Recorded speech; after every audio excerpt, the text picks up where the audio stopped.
I am not a fan of the chase or the playoffs and rounds of 16, 8, and the Final Four. Give me a full season championship format and let the chips fall where they may. Sure, some titles would be clinched with a race or two to go in the season. But why in the world would you penalize an organization that's pursuing excellence in order to keep mediocre teams in the hunt? A full season championship format gave us the 1992 Hooters 500 and the magic of Davey, Bill, and Allen. 13 years earlier, in 1979, figuring up points from the first race to the last gave us Darrell Waltrip going for his first Winston Cup championship, Richard Petty, who was vying for an unprecedented 7th title, and a difference of 2 points going into the season finale at Ontario Motor Speedway in sunny Southern California. That was a chase for the championship. This episode is brought to you by Petty vs. Pearson, the rivalry that shaped NASCAR, available now from your local Barnes & Noble retail store or online via barnesandnoble.com.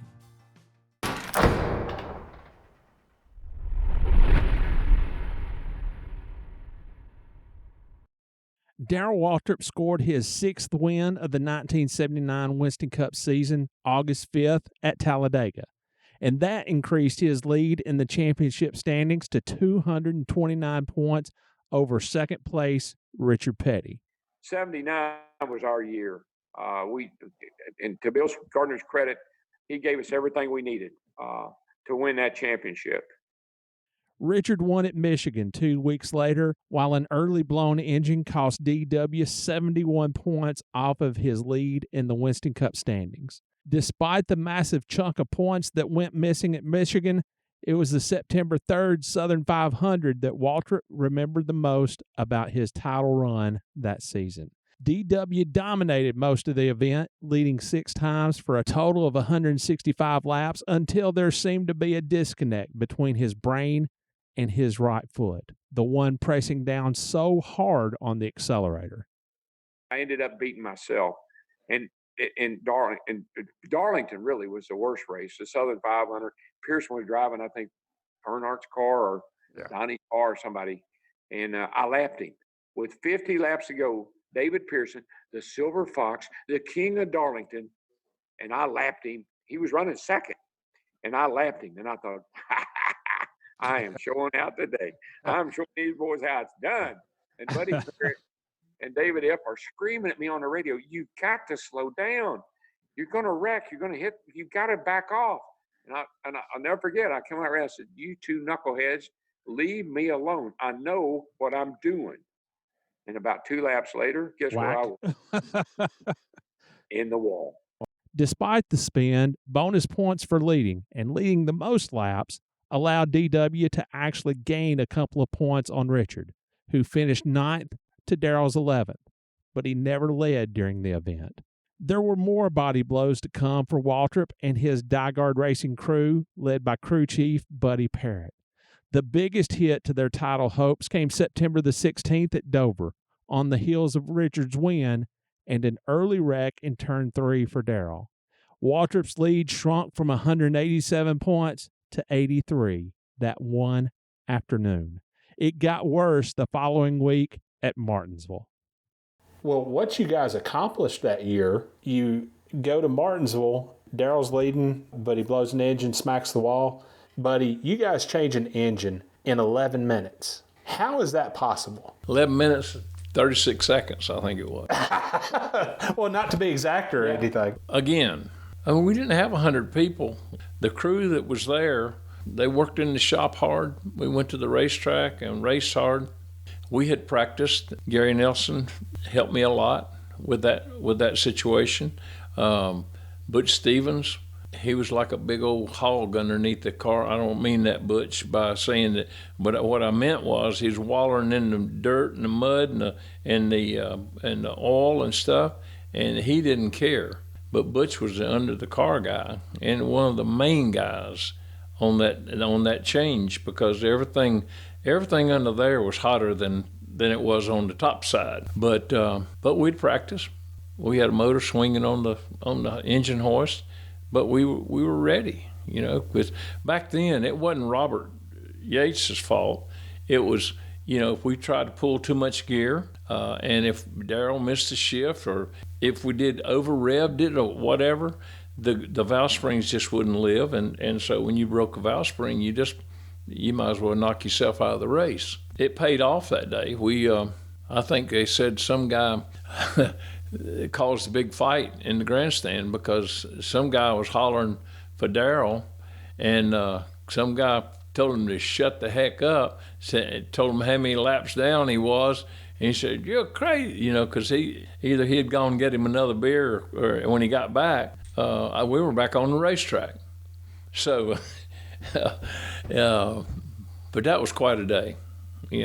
I can see right now pictures, Stevie standing there with Darrell right beside the car, and telling him to be calm, and that's really what she was doing. I mean, I know she was. She said everything's going to be all right, and we finished, I think, 11th that day. That was a shining moment, not only for myself but for the whole team. And Darrell to be able to hold his cool and sit in the car through the whole experience. Now, Darrell's job was to take the shifter loose, and I mean, he had a job to do inside the car, and we practiced that also. Had him wrenches in there and everything. He knew exactly.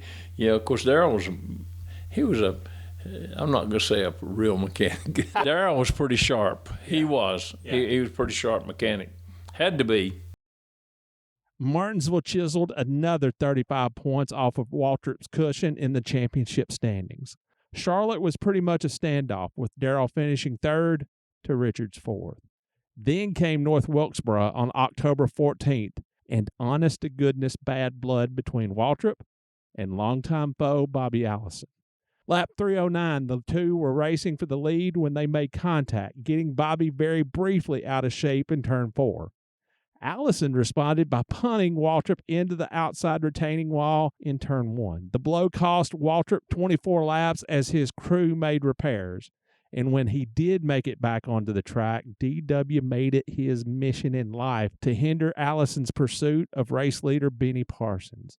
Waltrip was black flagged twice for blocking Allison, and at one point, Bill Gazaway, NASCAR's vice president of competition, was so angry he came down out of the tower to personally black flag Waltrip. For Waltrip, the damage was done. Petty cruised to a third-place finish, and Waltrip was 13th, which shrunk his lead to just 17 with 3 races to go. Rockingham, October 21st. Richard won, and Darrell took 6th, moving Richard to the top of the standings by 8 points with 2 races to go.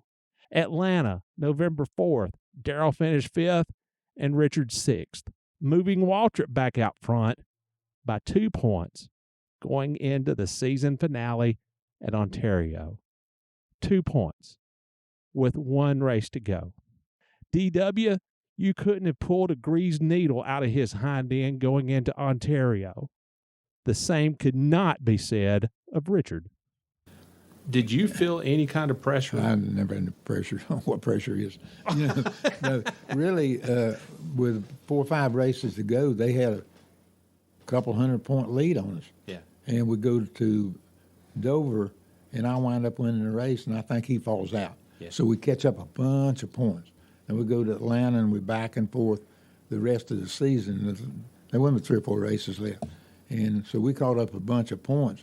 But what they did, they got the point racing, and we got the racing to try to win the race. Neither driver had a spectacular day at Ontario. Waltrip spun on lap 40 to avoid the car driven by John Rezac, costing him a lap that he would never regain. He finished 8th, but Richard Petty wound up 5th. The championship was his by just 11 points.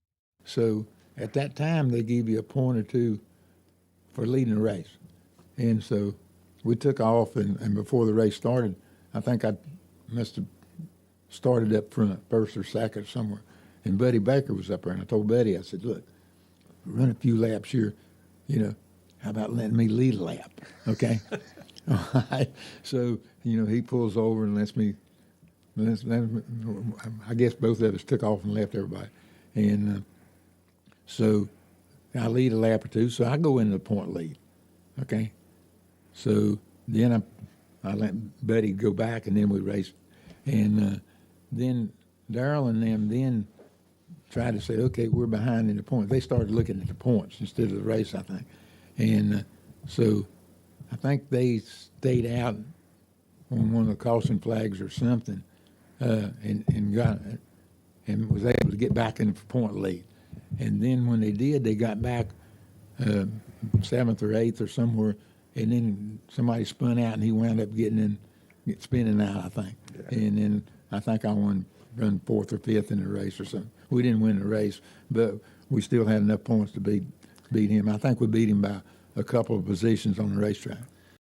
Controversy was a way of life for diehard racing, from its earliest days with Donnie Allison behind the wheel to just the year before in 1978, when it was announced that Waltrip was leaving to join team owner Harry Ranier.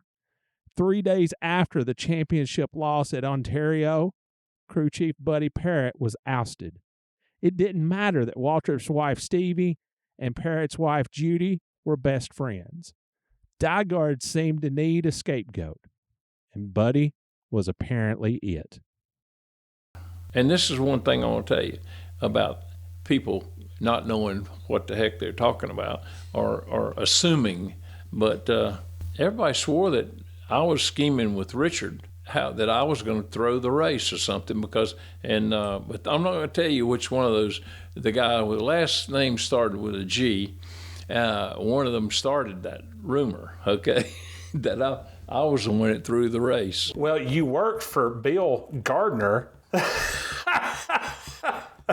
I worked for two Gardners, Jim and Bill. So again, to leave it on a situation where people still wonder about it, I'll just say their last name started with a G. Well, they fired me. So I can tell you one thing, everybody worked for the little bit of bonus and all that you get at the end of the year. We didn't have a lot of money, and of course Darrell knew my whole family, and he used to come eat dinner with Judy. Judy would make tacos, and he'd come and eat with us. He loved Judy's tacos and all, but Darrell personally wrote me a check, gave me a bonus that year, and told me things going to be all right, buddy. I said, well, I hope so. Now, was this before or after you'd been let go? That was after I was let go. But Darrell gave me money to buy Brad and Todd. It's Christmas. Incredibly, Buddy was rehired by diehard in time for he and Waltrip to win the 1980 season opener at Riverside. But sure enough, Buddy was again fired, this time for good, by mid-June.